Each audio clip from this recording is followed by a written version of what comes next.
What is a video? Is it just any moving image? I make videos that I put on YouTube, but you wouldn't call a movie or a TV show a video, right? Then again, you can find videos of those things, but television programs and films aren't videos on their own. Before the internet, a video usually referred to one of two things. The first being videotapes, which could store any sort of moving visual data, including professionally made content. Or secondly, and much more commonly, home videos. You see, the modern use of the term video actually stems from home videos, because the history of online content creation directly grew out of people sharing home movies. That's why Mr. Beast is making videos when he's putting things on YouTube, but when he's doing essentially the exact same thing on Amazon Prime, suddenly it's not a video anymore. If you had asked me in 2004 what a video was, I probably wouldn't have even mentioned the internet. I would have probably just told you about the times my dad would take out the family camcorder and just film whatever we happened to be doing that day. Or the VHS tape that depicts my grandparents' 50th anniversary party. If you're also around the age of 30, chances are pretty good you associate the concept of home videos with some sort of amateur videotape, complete with the chromatic aberration, quality loss, and visual noise typical of magnetic tape formats like VHS. But one thing you probably don't think about is what people used to use before video cassettes. You see, the era of video cassette cameras only really lasted for about 20 or 30 years, between the 80s and the mid-2000s. But for 50 years before that, if you wanted to film a home video, you would have to use a camera that shot on 8mm tape. This was a lot less convenient. You would have to actually develop a roll of film somewhere before you could watch it, but the quality was vastly superior to the magnetic cassette tapes which would be used in future consumer camcorders. I recently came across this upload on YouTube showing off a reel of home videos filmed in 1939 and 1940. It's stunning how good it looks. It's surreal to watch casual clips of people from almost 100 years ago with the same sort of clarity you would get from an Instagram reel filmed yesterday. While home VHS tapes have been a trend in the world of horror for quite a long time, so too has these Super 8 tape reels. The most memorable example to me is from the 2012 movie Sinister. Just like all 8mm tapes, the home videos shown in this movie have no sound attached to them, and while they're clear visually, they play with a slow frame rate, which altogether can look very creepy and quite distinct from the analog horror you all are obviously very used to. Our first topic today happens to come from this older era of home videos. In mid-2009, a YouTube channel called Museum of the Weird, dedicated to sharing around esoteric clips from other parts of the internet, would upload a video called the Gable Film. It was supposedly filmed sometime in the 1970s and depicts something unnerving. Like other videos produced on 8mm tape, this one too plays at a slow frame rate and is completely silent. It also apparently hasn't been preserved all that well and lacks the visual clarity of some of the other tape reels we were just talking about. It appears to show a couple of men riding around on snowmobiles in a wintry forest. We also get a shot of somebody chopping wood, as well as a short clip of a deer standing in the distance in the woods. After the deer though, we get a brief glimpse of something else. The shot is too short to tell exactly what's being depicted here, but whatever it is, it appears to stand quite tall. We cut to a dog sniffing around the snow for something until it points into the woods. This leads into several shaky shots of the cameraman walking through the trees, until this happens.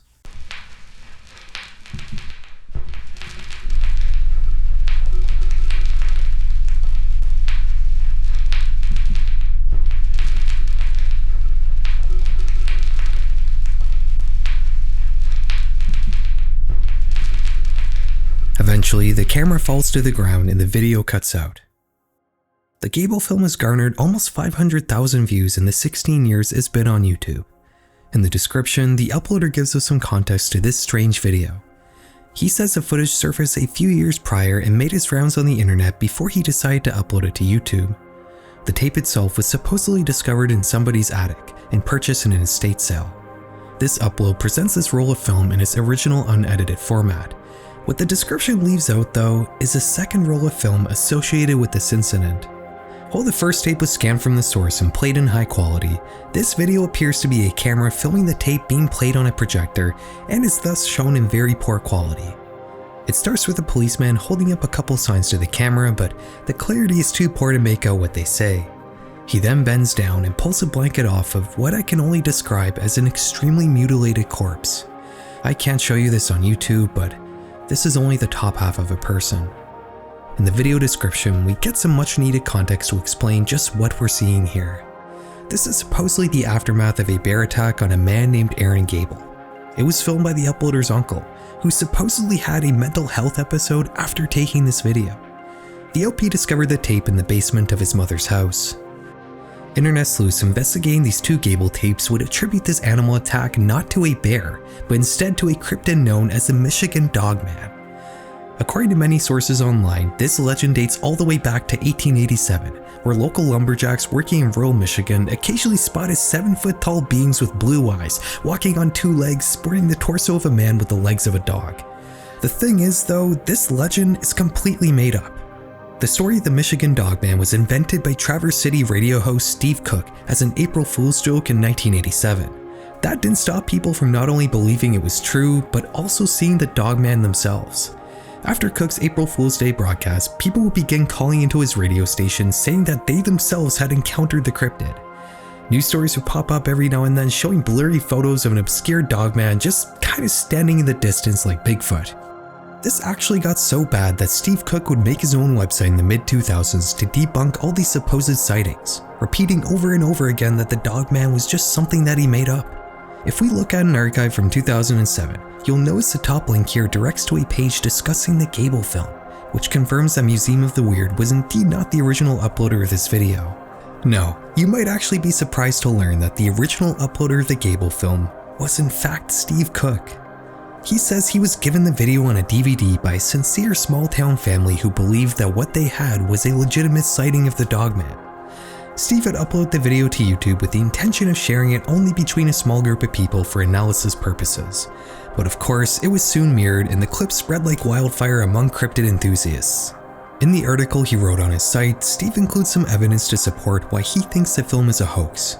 He says if you look at the Dogman closely, you can see what appears to be human legs sticking out from under the creature. It's a little hard to see, but we don't really need to look anyways, because this indeed was just a guy wearing a costume. Specifically, it's a YouTuber known as Quinlan or 12. He made the Gable Film as a fun homage to Steve's legend with his friends in his spare time. On his channel, you can find recreations of how he made the creature as well as more lighthearted sequels to the original project. To this day, you'll still find people online claiming to have encountered the Dogman, as well as a few people who believe the Gable Film could still be real, despite the creator coming forward with detailed evidence to back up how he faked the whole thing. On top of this, the Wikipedia page for the Michigan Dogman both lists the true origin of the tale as well as a whole fabricated history, which is all cited from dubious sources written after 1987. It's interesting how if enough people want something to be true, they'll just kind of make it true, whether it actually is or not. The Gable Film was indeed a fictional piece of horror media, one that was disguised and packaged as a home video. But these following clips we're about to discuss are all genuine home movies, ones that are terrifying without having to rely on any special effects. Hey guys, I won't have a sponsor in this video, but I do want to take a second of your time to ask you to follow me on Twitter. I haven't used Twitter much in the past, but recent events have reminded me that if I ever had to get in touch with YouTube support for any reason, the best way to do that is to publicly shame them on Twitter, and the more of a presence I have there, the easier it is to do that. So if you're willing to give me a follow, I would greatly appreciate it. It would just give me an extra layer of safety and insulation for any problems that may arise for me in the future. God forbid, hopefully they don't. That's all I want to say. I'll link it down below. Thank you, and back to the video. While the internet has undeniably changed the way we consume amateur-made media, mostly by giving regular people a platform to directly share content with anybody in the world, some of you may be surprised to learn that in the pre-internet age, there were still many ways to consume the sorts of casual, unprofessional content that you might find nowadays while scrolling through TikTok. These days, if you wanted to see something crazy, you might go on Reddit and visit a subreddit like Public Freakouts or Crazy Fucking Videos. In the early 2000s though, you could just turn on the TV and tune into a show like World's Most Amazing Videos or Destroyed in Seconds. These sorts of programs are basically the cable TV network version of a subreddit. They only exist to show and discuss interesting amateur videos that center around a certain theme. And as such, almost all these programs got cancelled once YouTube blew up in the late 2000s, which gave people a much more convenient way to see interesting clips of reality. However, one show did manage to stick around. America's Funniest Home Videos, or AFV for short, is the longest running primetime TV show of all time, churning out more than 800 episodes over the 36 years it's been on the air. Nowadays, the show is not really anything more than a glorified fail compilation and not really worth watching in my opinion, but before Web 2.0, AFV scratched a very hard to reach itch. It packaged the experience of scrolling through social media into a much more enjoyable and professional format, showing only the interesting content while leaving out all the rage bait and targeted advertising. Which, now that I'm writing that, actually makes me see why people still watch this show even in 2025. This was my favorite program when I was a little kid. I would eagerly sit with my parents and watch Tom Bergeron narrate over quirky videos of regular people doing zany things. For me, the definition of a home video is intrinsically tied to this show. The term makes me think of 90s Americana depicted on low-quality VHS tapes. Every episode, AFV would encourage viewers to send in their own home videos to be judged on the show. The studio audience would vote for the best video shown in that particular episode, and the people who filmed the winning clip would receive some sort of prize. As such, you can only imagine the sheer volume of tapes AFV has received since 1989. It's not terribly far-fetched to assume that the producers of this show likely have the largest stockpile of amateur-made media in history. As of 2024, according to ABC's website, AFV has evaluated over 2 million submitted videos. The program only really shows lighthearted, safe-for-work clips that an entire family can enjoy, so it makes you wonder, what sorts of horrors are laying dormant in this insanely large collection of home videos? In 2014, a Los Angeles-based artist collective known as Everything is Terrible, or EIT for short, would gain access to a storage space containing 300,000 home videotapes. It's never been outright confirmed, but in multiple interviews, members of EIT strongly inferred that these tapes are AFV rejects. Everything is Terrible was founded to share edits made of quirky and forgotten pieces of professionally produced legacy media, so they would start a new project specifically to share the more horrifying and bizarre amateur-made clips contained in these rotting VHS tapes. Memory hole.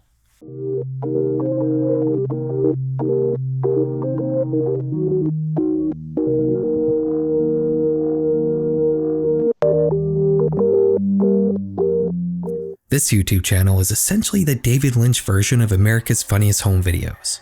While AFV often tries to add to the comedy by using creative editing and sound design, Memory Hole does the exact same thing, but to instead enhance the horror. These clips are always presented without any sort of context and contain unsettling ambient soundtracks.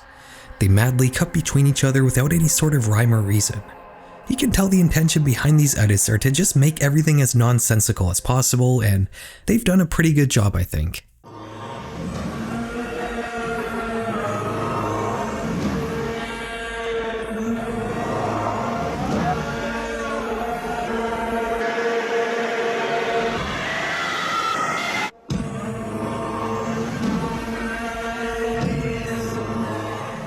In the past, we've talked a lot about shitpost horror.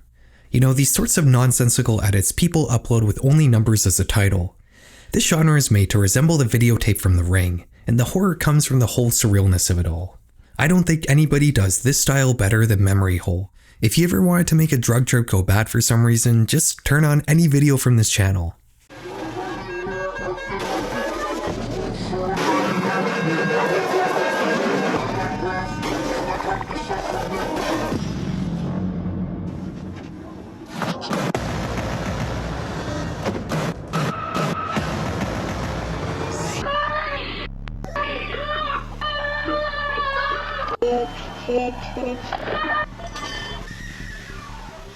If I were to choose just one video to talk about from Memory Hole, I would choose Shaving Cream Torture. This one is weird enough that the entire upload is dedicated to just this one clip. It shows a man tied up in a straitjacket covered in shaving cream holding an 8-ball in his mouth. He stares bug-eyed at the camera and that's about it.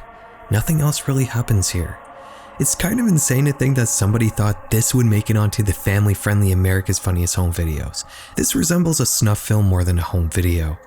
I tried to do an image back search to see if maybe this popped up anywhere else other than Memory Hole, but no dice, which isn't a terribly uncommon situation when researching clips from Memory Hole. Normally, I like to try to uncover the origins of videos I talk about, or at least attempt to understand the context surrounding a clip. Here though, there just isn't really much we can actually investigate. Almost all these videos were filmed before the internet, and there's just no information about any of them. The term memory hole refers to an imaginary place or media that somebody wants to disappear can go to, in effect removing that piece of content from existence. The videos on the memory hole channel exist, but they live completely detached from the people who made them.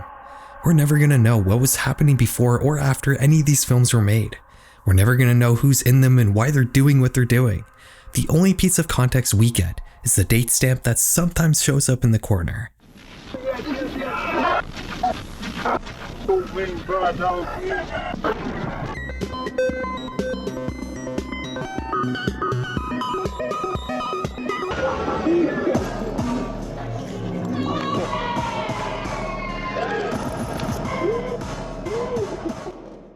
Memory Hole isn't really very entertaining to watch on its own for more than a couple minutes. It's abrasive and unsettling.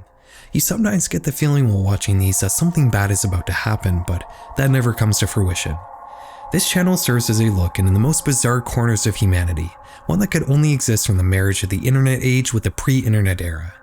Memory Hole still sporadically uploads here and there, but the project is well past the heyday it had in the 2010s, and I'm not sure the world will ever have another opportunity to birth a media project quite as strange and authentic as Memory Hole. I wish I could fill an entire video just talking about all the insane stuff you can find on Memory Hole, but like I said, there's not really much you can say about any of it. There's no stories to tell, no mysteries to unravel. This next topic, though, is indeed a mystery, and is one that takes us to the other side of the world. In the 1990s, a space satellite operator known as Intelsat had a bit of a problem.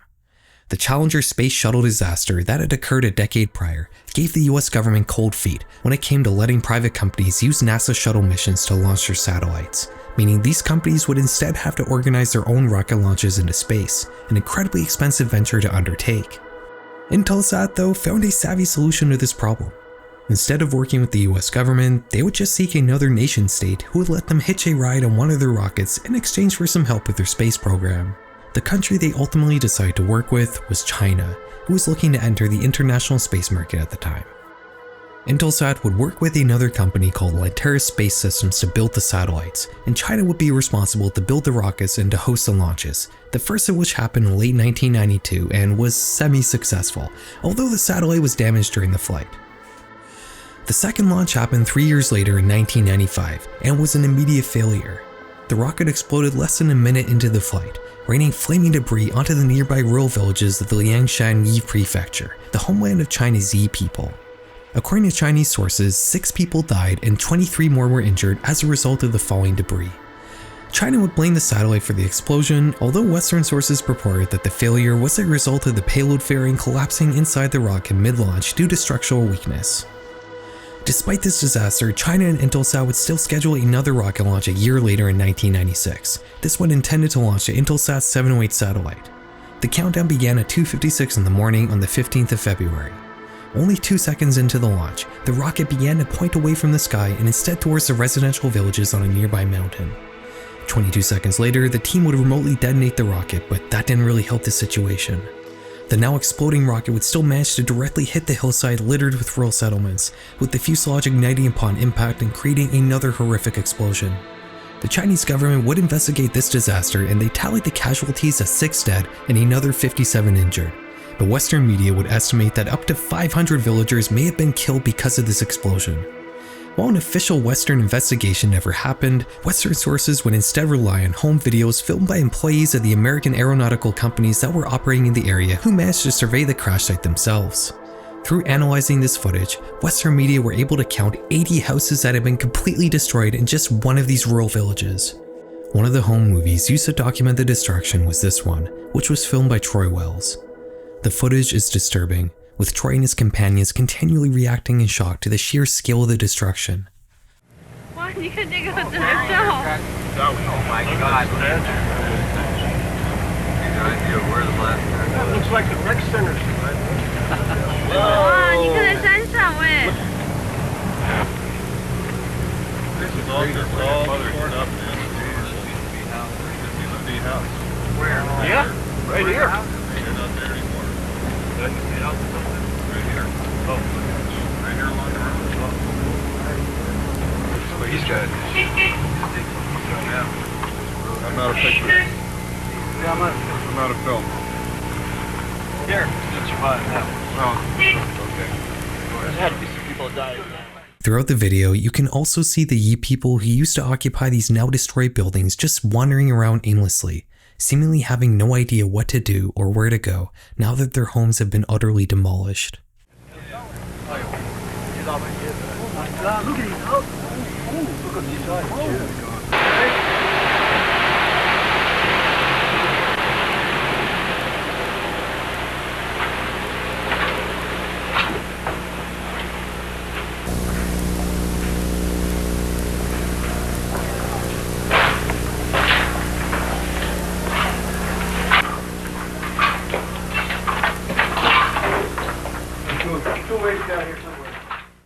This video is disturbing enough on its own, but believe it or not, we haven't even gotten to the interesting part yet.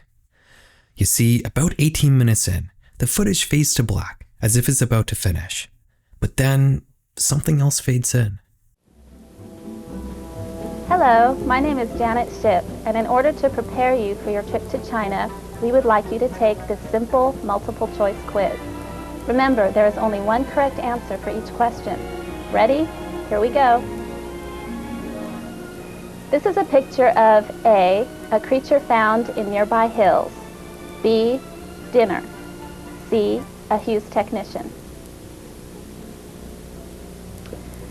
These guys should score a point in horseshoes, A, in 30 to 40 minutes, B, when Mabuhay launches, or C, next leap year.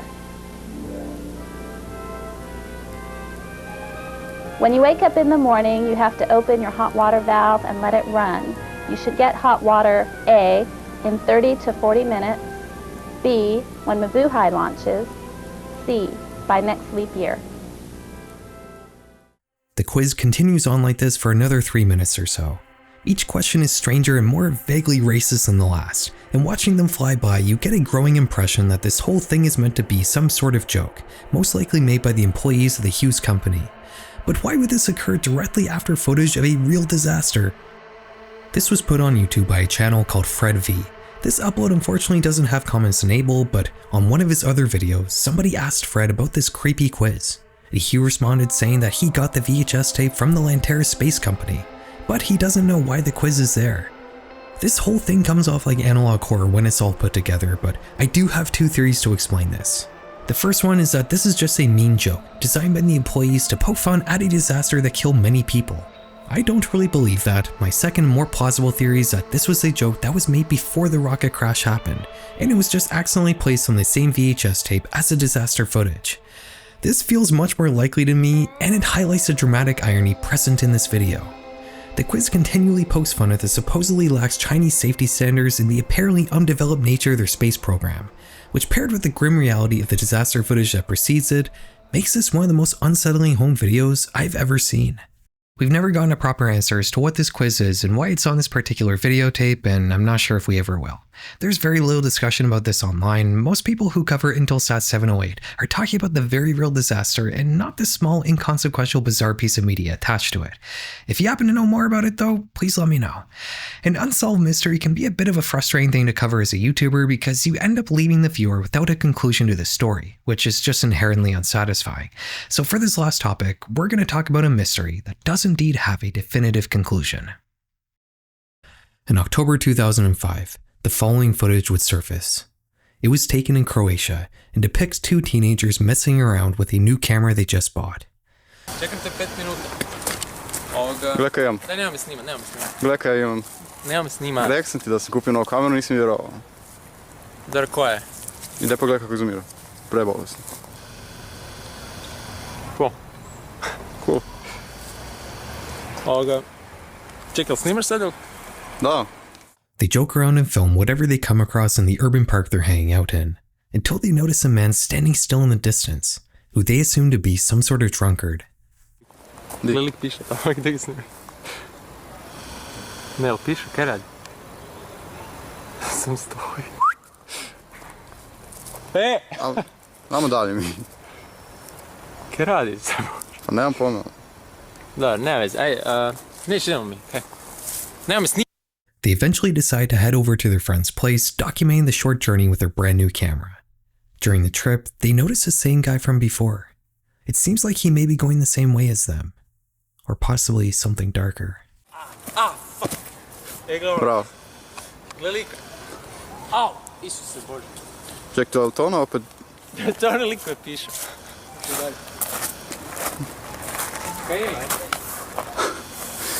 Kaj? Dobar, daj. Kaj lik? Kaj vrag? Nemam pojma, daj ga šutni, znaš. Daj ga šutni. Neću se. Mislim da je pijan, nešto. Okej, mislim da idemo... Ajmo mi odavde, ajmo. Fuck, Isuse Bože, ti mu vidio facu, snima ga, snima ga. Pa naravno da sam vidio facu, vidiš. Nisam skužio, čekaj, kaj je bilo?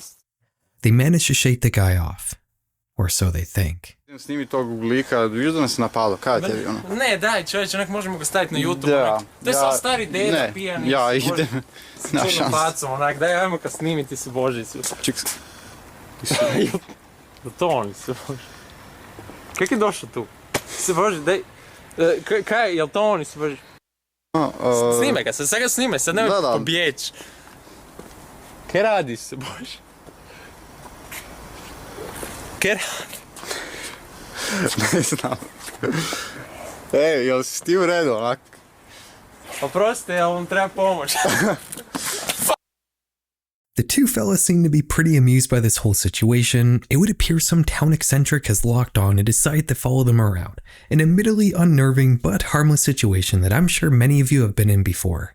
They finally get to their buddy's place, which appears to be the end of this odd situation they managed to capture on film. Ok, znači, Matija, studeni... Aha, otvoreno.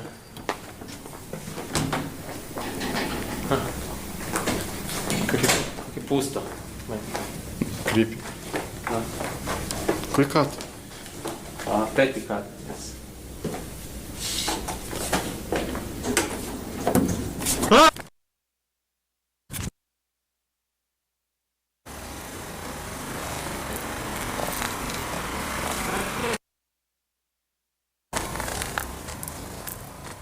This is where the tape abruptly ends.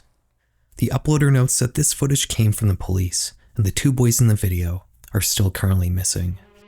Okay, I'm taking off my storyteller hat now. We're gonna properly investigate this. This video currently has 3.5 million views. Despite the claim that it was filmed in 2005, this was put up in 2012. The OP links to a Croatian news site was leading to an article that doesn't appear to exist. I also looked through the Internet Archive and it would appear that every capture of this link seems to just redirect you to the front page of the news site, which makes me think that this page never existed in the first place. There's never been any official confirmation about whether this is real or not, but I personally very much think it's fake. For one thing, this is definitely a video taken with an HD camcorder, the type that was pretty popular in the early 2010s.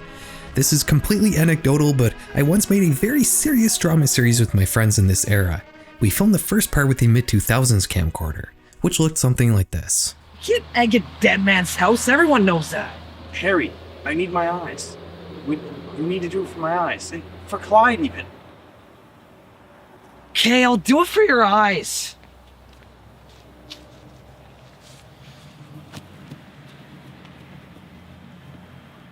We filmed the second half with an HD Sony Handycam from 2013, which produced footage like this. How long was I out for? Look, I found the snow at Clyde's house. He's missing. Clyde's still missing? And we have to meet Colin at Algonquin College? What's Colin have to do with this? Why do we have to go to Algonquin College? We gotta find Clyde! Which of these would you say resembles the Croatia video more? The channel that uploaded this clip also has a sort of sequel, which takes place in Finland. To their credit, this does appear to be filmed with a different camera, but the video plays out in almost the exact same manner. Two boys are goofing around at night when they come across a mysterious figure who brings about their demise. The OP writes that one boy is dead and the other is missing. I don't think I really need to convince you that this Croatia video is fake. It has all the hallmarks of found footage horror fiction, but to just drive my point home, the OP uploaded a UFO sighting video in 2016 that clearly features the voices of the supposedly still missing boys who encountered that mysterious man all the way back in 2005. Opa, si vidio? Daj, nemoj me snimat, please. Nemoj me snimat. The Croatia Tape is just one of many videos like this on YouTube. In the early 2010s, found footage was a very present genre in the platform, and people would put together these short films and upload them as if they were real. Some of these turned into these huge sprawling ARGs like Marble Hornets or Everyman Hybrid, but some of them were just these one-offs that were never developed into something bigger. Not to sound too much like a boomer, but I do kind of miss this time period a bit. I feel like internet horror has become much more introverted and agoraphobic. You don't see nearly as many projects nowadays where people actually go out into the world and do stuff with others, which I think is too bad. I mentioned that Larry's Life series I did with my friends. That was incredibly low effort, silly, and mostly improv, but it was also a bonding experience, and I have great memories making it. Anyways, guys, I hope you enjoyed this look into the world of disturbing home videos. All of this content stuff I found while doing research on the internet, but I may do a sequel to this video at some point, gathering media from more offline sources, like that old show World's Most Amazing Videos, for example. I'm sure there's more than a few gems out there that just aren't really documented online, but that'll probably be a 2026 video. So until then, have a good night.